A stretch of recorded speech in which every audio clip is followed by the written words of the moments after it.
Telecom और retail के बाद रिलायंस इंडस्ट्रीज अब फाइनेंशियल कारोबार में एक धमाकेदार एंट्री करने जा रहा है। जियो फाइनेंशियल सर्विसेज के डिमर्जर को शेयर होल्डर्स और क्रेडिटर से मंजूरी मिल गई है।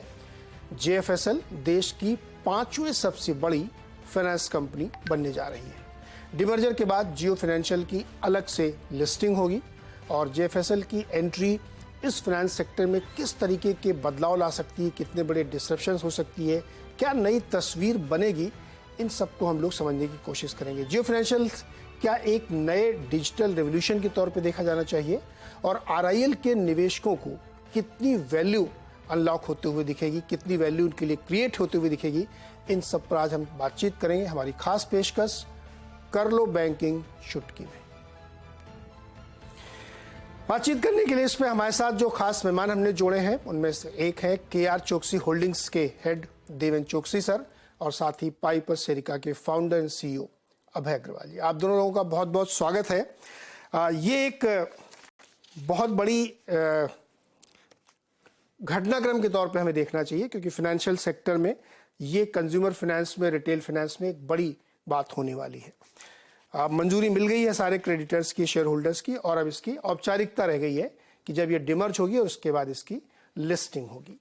तो जो रिलायंस इंडस्ट्रीज का फाइनेंशियल सेगमेंट का कामकाज है वो इस नई कंपनी में शिफ्ट किया जाएगा और जो बाकी और कंपनीज है उनका भी फाइनेंशियल कारोबार इसमें आ जाएगा। कौन कौन सी कंपनियों का कारोबार इसमें आएगा?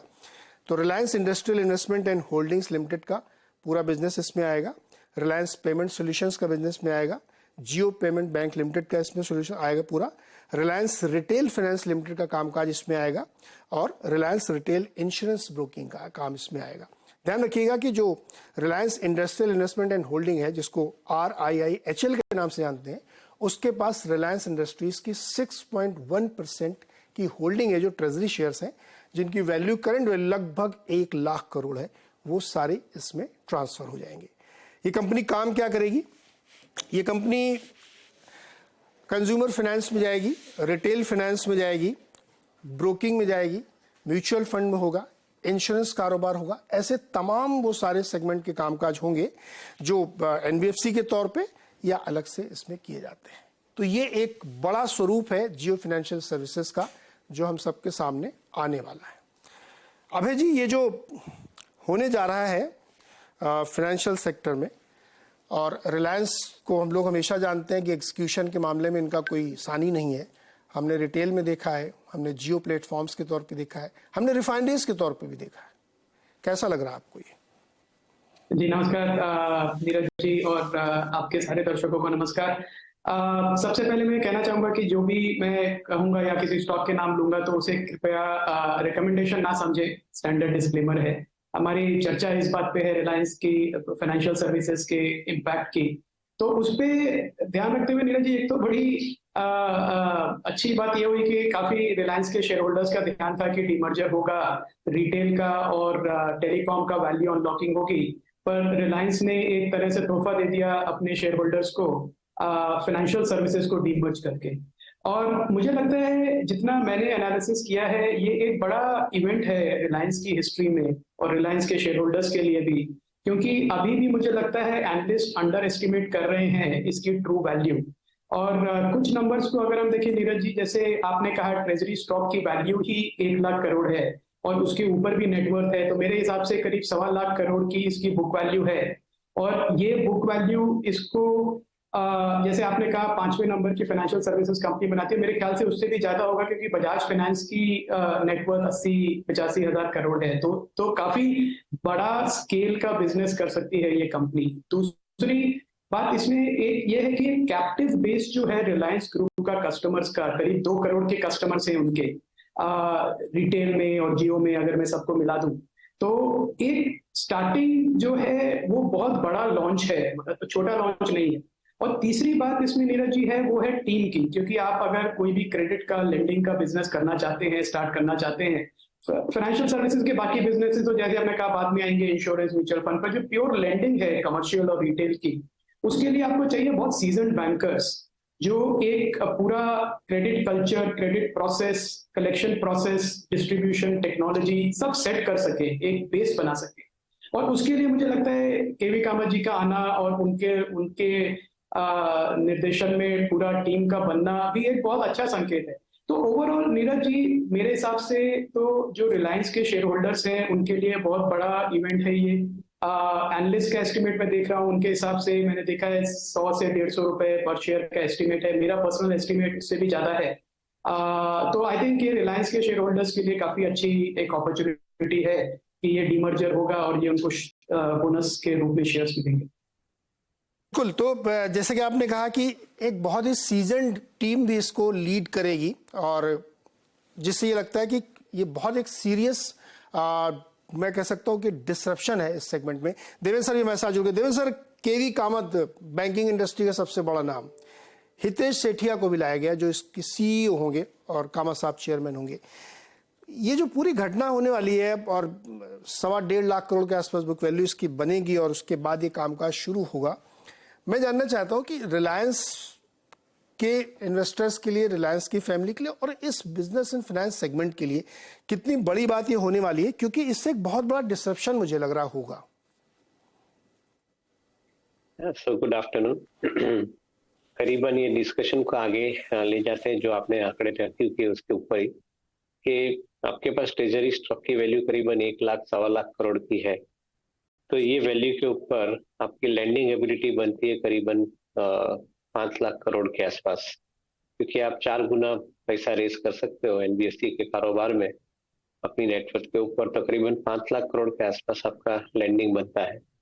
अगर 5 लाख करोड़ का लैंडिंग बनता है तो उसके अंदर आपके पास they would be the largest NBFC of the country, surpassing even Bajaj finance, क्योंकि बजाज फाइनेंस के आसपास करीबन 2.5 लाख करोड़ का लैंडिंग का कारोबार है।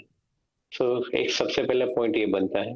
दूसरा पॉइंट ये बनता है कि आपके पास रिलायंस जियो के जो रिलायंस जियो के जो मोबाइल के कस्टमर है और रिलायंस रिटेल के B2B कस्टमर, यानी जो किराना स्टोर के एंटरप्रेन्योर्स हैं, और eight the same time I think जो रिटेल के अंदर जो कस्टमर क्रेडिट के ऊपर माल बाय करते हैं, जैसे इलेक्ट्रॉनिक्स के अंदर क्रेडिट के ऊपर माल बाय करते हैं, तो आई थिंक ये जो कस्टमर है, ये कस्टमर को आपको सीधे सीधे मिल जाते हैं। अलॉन्ग विथ रिलायंस जियो का सब्सक्राइबर का बेस होना, आई थिंक उसके साथ में आपको लास्ट माइल कनेक्टिविटी भी मिल जाती है, which means that you can disburse loan to the end customer in no time because of your connection ability with the end customer through the Jio network that they have.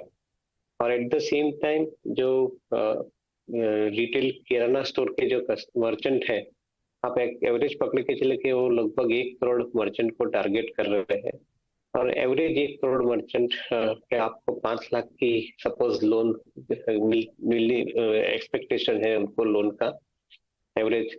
करीबन total addressable market size है वो करीबन 50 लाख करोड़ के addressable market size को आप address करने जा रहे हो।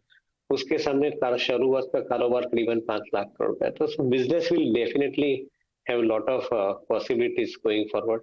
रिटेल के कस्टमर के अंदर भी आई थिंक कारोबार बड़ा हो सकता है, उसकी भी पॉसिबिलिटी है। Overall we remain I think extremely convinced about the prospects of the company. कैसे बिजनेस अनफोल्ड होता है, अभी तो खाली परमिशन मिली एलटीएनसी के पास से, आगे जाके के समय के अंदर जब ये डीमर्ज होने के बाद कंपनी सक्सेस ऑपरेशन शुरू करेगी, कैसे स्ट्रेटेजी बनती है, कैसे परफॉर्मेंस आता है, आई थिंक वो समय बताएगा। बट एक पॉसिबिलिटी इतनी गिनी जानी चाहिए, ऐसा मैं बताता हूँ। बिल्कुल, एक बड़ी पॉसिबिलिटी। अभय जी, इसमें जिन जिन सेगमेंट में कंपनी जाने वाली, तो कंज्यूमर और रिटेल फाइनेंस तो डेफिनेटली सबसे बड़ा एक चंक है और वो स्टैब्लिश्ड है, उसमें बहुत सारे उसमें प्लेयर काम कर रहे हैं। लेकिन ब्रोकिंग में भी आएंगे, उसमें भी बहुत बड़े बड़े प्लेयर्स हैं, स्टैब्लिश्ड प्लेयर हैं। म्यूचुअल फंड में भी आएंगे, इंश्योरेंस में भी आएंगे, और ये सारी अप्रूवल इन प्लेस है, सब कुछ ऑलरेडी इनके पास है। और उस सेगमेंट में भी आएंगे जहां पे स्टैब्लिश्ड प्लेयर ऑलरेडी हैं। तो मेरा जो एक सवाल ये था कि एक बहुत बड़ा इकोसिस्टम रेडी इन प्लेस है और उसमें बहुत बड़ा हाथ टेक्नोलॉजी का है कि 2 करोड़ आपके पास एकदम रेडी कस्टमर है जिनको आपको डे वन से सर्विस करना है, और एड्रेसेबल मार्केट जैसे कि देवेंद्र सर कह रहे हैं कि 50 लाख करोड़ उससे ज्यादा का है अभी तुरंत के हिसाब से। तो इसमें आपको लगता है कि कोई चैलेंजेस आते हुए दिखेंगे, क्योंकि बहुत सारे एस्टेब्लिश्ड प्लेयर ऑलरेडी इस सेगमेंट में है?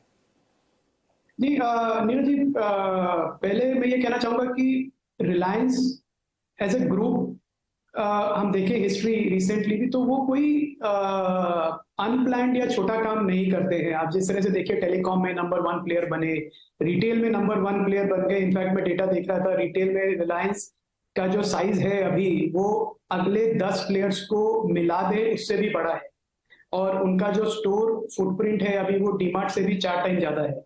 तो अगर शेयर स्केल की बात करें तो इस देश में मुझे नहीं लगता कि कोई कंपनी या ग्रुप है जो स्केल को फ्रॉम डे 1 समझता है रिलायंस से बेटर, और सारे रिसोर्सेज हैं उनके पास कि डे 1 से वो लॉन्च कर सकें विदाउट मेनी ग्लिचेस। तो और दूसरी बात नीरज जी, ये मार्केट फाइनेंशियल सर्विसेज का इंडिया में इतना हाई ग्रोथ है कि इसमें आप विदाउट, आपको ज्यादा दूसरों से मार्केट शेयर लेने की जरूरत नहीं है। आप अपना काम ठीक से करेंगे तो आपका बिजनेस वैसे ही बन जाएगा, क्योंकि काफी अंडर पेनिट्रेटेड मार्केट है। जो कंपनीज अभी फिनटेक का काम कर रही हैं below the poverty, below borrowing limit, जो करते हैं high risk asset, unsecured lending, SME MSME lending, BNPL lending करते हैं, मेरे को लगता है उनको ज्यादा तकलीफ होगी। और उसमें बैंक्स भी शामिल करूंगा मैं, फाइनेंशियल सर्विसेज कंपनी से ज्यादा मैं कहूंगा पीएसयू बैंक्स हैं और कुछ प्राइवेट सेक्टर बैंक्स हैं जिनको शायद मार्केट शेयर अपना सीड करना पड़े जियो फाइनेंशियल सर्विसेज को। पर अच्छी बात यह है नीरज जी कि इंडिया अभी इतना फास्ट ग्रोथ मार्केट है कि क्रेडिट डिमांड जो है उसको मीट करने के लिए जियो फाइनेंशियल सर्विसेज जैसी 2 और कंपनीज भी आ जाए तो भी वो एब्जॉर्ब हो जाएगा। तो किसी ना किसी को ये कदम बढ़ाना ही था। जो एग्जिस्टिंग प्लेयर्स हैं उनकी कैपेबिलिटी इतनी नहीं है कि ओवरनाइट मीट कर सके मार्केट डिमांड को। तो उस हिसाब से भी ये टाइमिंग बहुत अच्छी है जियो फाइनेंशियल सर्विसेज की, कि वो इस समय मार्केट में आ रहा है जहां पे कि इकोनॉमिक ग्रोथ को सपोर्ट करने के लिए उनको, उनके पास काफी कंज्यूमर डिमांड और कमर्शियल डिमांड दोनों तरह से। राइट देवेंद्र सर, मुझे जहाँ तक मेरी अंडरस्टैंडिंग है कि जो कंज्यूमर रिटेल फाइनेंस है ये भी बहुत छोटा है, 1% के आसपास होगा पूरी लेंडिंग मार्केट का। और एक चीज़ मुझे और ऐसा लगता है कि जो फाइनेंसिंग का बिजनेस है पूरा, किसी भी साइज का हो या किसी भी तरीके का हो, उसमें 2 चीज़ें महत्वपूर्ण होती है। एक होता है रिस्क मैनेजमेंट और दूसरा होता है कस्टमर एक्सेस। अब आजकल रिस्क मैनेजमेंट में तो तरह तरीके की, चूंकि एआई भी आ गया तो आपको और इजी हो जाता है। दूसरा जो कस्टमर एक्सेस है उसमें कस्टमर की प्रोफाइल को देख के फ्यूचर लेंडिंग आप करने लगते हैं, रादर की बहुत ज़्यादा, चूंकि इसमें बहुत कोलेटरल का गेम नहीं है कंज्यूमर फाइनेंस में, आप फ्यूचर अर्निंग पे कर रहे हैं। इन 2 पिलर्स पे जिस पे पूरी कंज्यूमर फाइनेंस या रादर बैंकिंग पूरी खड़ी हुई है कि रिस्क मैनेजमेंट आप कितना कर लेते हो और किस तरह की कस्टमर प्रोफाइल आपके साथ में है, इसमें इनके साथ एडवांटेज है। चूंकि ये एक जियो प्लेटफॉर्म भी है इनके पास रिटेल भी है, तो इनके पास वो जो करोड़ों लोगों की प्रोफाइलिंग है, जो करोड़ों लोगों का डेटा एक्सेस है, वो इजी है इनके लिए, स्ट्रेंथ है इनकी। बहुत अच्छा सवाल पूछा है और ये सवाल का उत्तर भी काफी हद तक आपने आपके विस्तार में दिया। जिस हिसाब से आपके पास जियो का नेटवर्क है उसके अंदर ऑलरेडी आपके पास लास्ट माइल कस्टमर अवेलेबल है। At the same time I think connecting this customer to the product platform and through the product platform landing platform, ये दोनों जगह पे कनेक्ट करना आई थिंक बहुत नेचुरल रिकोर्स है। And by the use of technology, including artificial intelligence, you can possibly, I think, easily do that in today's world. So I think वहाँ पे I think company will be in a much better position at the same time. Banking का कारोबार के अंदर risk management definitely एक important चीज assume करता है। Fortunately today you get CIBIL score online, so आपको कभी किसी को इंडिविजुअल को भी अनसिक्योर्ड लोन देनी है तो आपके पास सिबिल स्कोर मिल जाता है, तो on that basis you can immediately either accept और reject the customer for the loan purpose. तो ये भी एक आई थिंक तरीका डेफिनेटली एस्टेब्लिश हो चुका है। जैसे पहला पॉइंट था कि लास्ट माइल डिस्ट्रीब्यूशन रीच, अगर आपके पास पूरी कंट्री के अंदर 24 सर्कल्स के अंदर डिस्ट्रीब्यूशन रीच बनी है because of the mobile network that you have and the customer that you have, and on the other side you have the mechanism working because of the credit mechanism which is there in place. तो मैं समझता हूँ कि business expand करने के लिए आपको क्या क्या चीज की जरूरत है। कस्टमर आपके पास है, प्रोडक्ट्स आपके पास है, स्टोर्स आपके पास है, ऑनलाइन प्रेजेंस आपके पास है, और सबसे बड़ा बात उसके अंदर आपके पास फंड्स अवेलेबल है। तो अगर आपके पास बैलेंस शीट भी है फंड्स लैंड करने के लिए, तो मेरे ख्याल से बिजनेस चालू करने के लिए कोई ज्यादा उसके अंदर प्रॉब्लम नहीं आना चाहिए। दूसरी तरफ एक चीज देखे तो आई थिंक रिटेल लेंडिंग के अंदर buy now pay later schemes are already available, zero EMI schemes are already available. उसके अंदर करीबन आपका मार्जिन जो रहता है वो 10% के ऊपर मार्जिन रहता है, बिकॉज आप मैन्युफैक्चरर के पास से डिस्काउंट लेते हो और कस्टमर को जीरो कॉस्ट के ऊपर लैंड करने की जगह पे आप 10% डिस्काउंट कमाते हो। तो 10% का मार्जिन अब पकड़ के चलो तो 5 लाख करोड़ की बुक के ऊपर 50,000 करोड़ का आपका नेट इंटरेस्ट इनकम बनता है। इसके अंदर 50,000 करोड़ का नेट इंटरेस्ट इनकम बनता है ये पॉसिबिलिटी के अंदर, तो आप मार्केट वैल्यूएशन गिन लीजिए। मेरे ख्याल से कंपेरेबल लेवल से देखेंगे तो आप शायद बात कर रहे हैं between 5 lakh to 10 lakh crore of market cap for the business. तो मैं ऐसा समझता हूँ कि this are all the possibilities on which Jio is right now, Jio financial services is now getting started और विल गेट स्टार्टेड। तो उसके ऊपर इन्वेस्टर के लिए बेनिफिट ये मिलता है बिकॉज रिलायंस के इन्वेस्टर को ये शेयर 1:1 रेशियो में मिलने वाले हैं। But to a greater extent, I think the investors of Reliance are getting benefited because of this strong proposition that this business is assuming in the given situation. Okay perfect. तो यहाँ पे एक छोटा सा मुझे ब्रेक लेना, break से लौट के आके हम इस पे थोड़ी ये बात